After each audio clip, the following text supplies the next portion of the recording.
Hello, it's good to be back again this week on another episode of the podcast. I want to share with you the story of the African wild dog. The African wild dog is really an incredible animal. They actually hunt large animals compared to their own body size.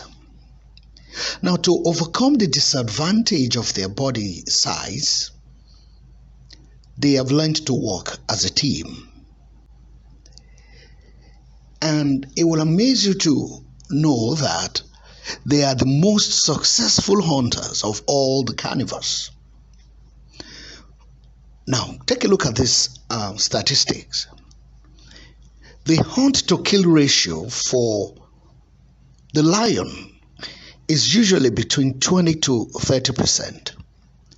The hunt to kill ratio for the cheetah is 30%. But the hunt to kill ratio of the African wild dog is 80%. You heard me right. Incredible. 80%. Now they understand teamwork very well. So they hunt with a shared objective or a common objective and shared leadership.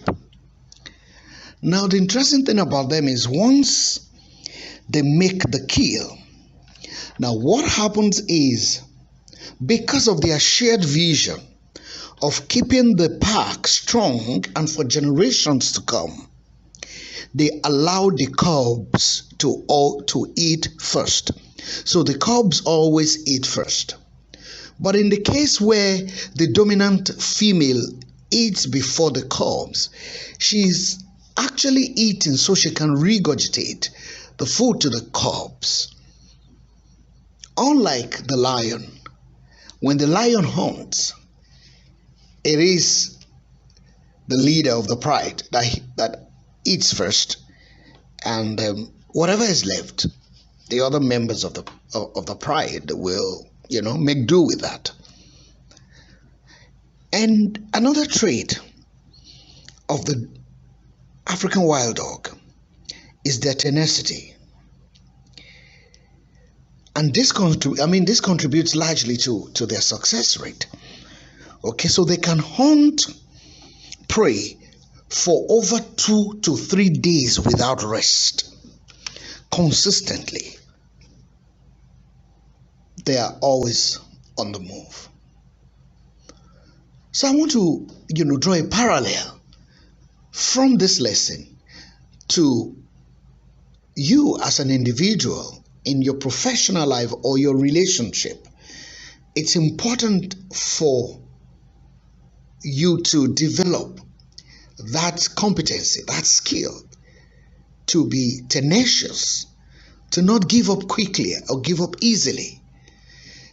That's something that I found that is really so, is so common these days. People are quick to give up. People are quick to throw in the towel. If you're going to look for something precious, you're going to have to work a little bit hard. In your relationship, you need to understand that teamwork is critical, but it's something that you have to develop. You have to learn.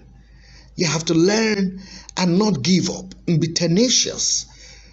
You don't expect your spouse to suddenly become what you want her to be or what you want him to be suddenly. It will take a process. It will take a while. But if you give up too quick, too soon, you'll probably be missing out on the diamond that is beneath the dirt. And then the other thing is to have a shared vision.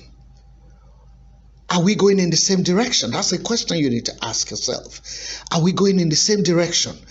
Are we having a goal, a vision that we all have a part in? The vision, are you a stakeholder? Do you see yourself as being a critical member of the team? So that's something that is important. And so, as couples, sometimes I would, admonish you to sit down and develop a vision for your family. Where do you want your family to be? So the husband and the wife sit down and develop a vision if you don't have one. And if you have one, sometimes you need to sit down with it and see how far you've gone. Because again, if you can't measure your progress, you lose motivation.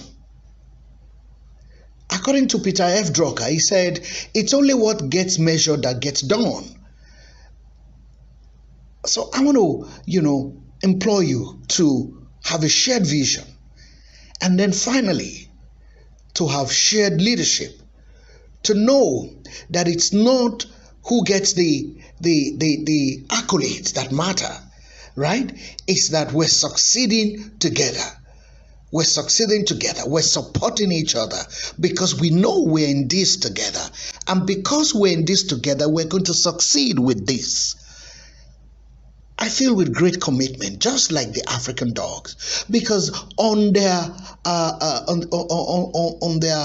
journey to hunt their prey, one thing they do that really interests me is that the strongest dog is always the one leading the pack when they are hunting. And the strongest dog is not talking about a particular dog. The strongest dog is the one that has that strength, that ability, that competency at that particular point in time. So what happens is when a dog that is leading gets tired, that dog immediately falls to the back. The one that is next to it takes over and becomes the next strong dog. They understand shared leadership. I hope we can learn something from this incredible animal called the African wild dog. Thank you again for allowing me to come to you this week. My name is Adenrele Onikosi. Do have a wonderful day.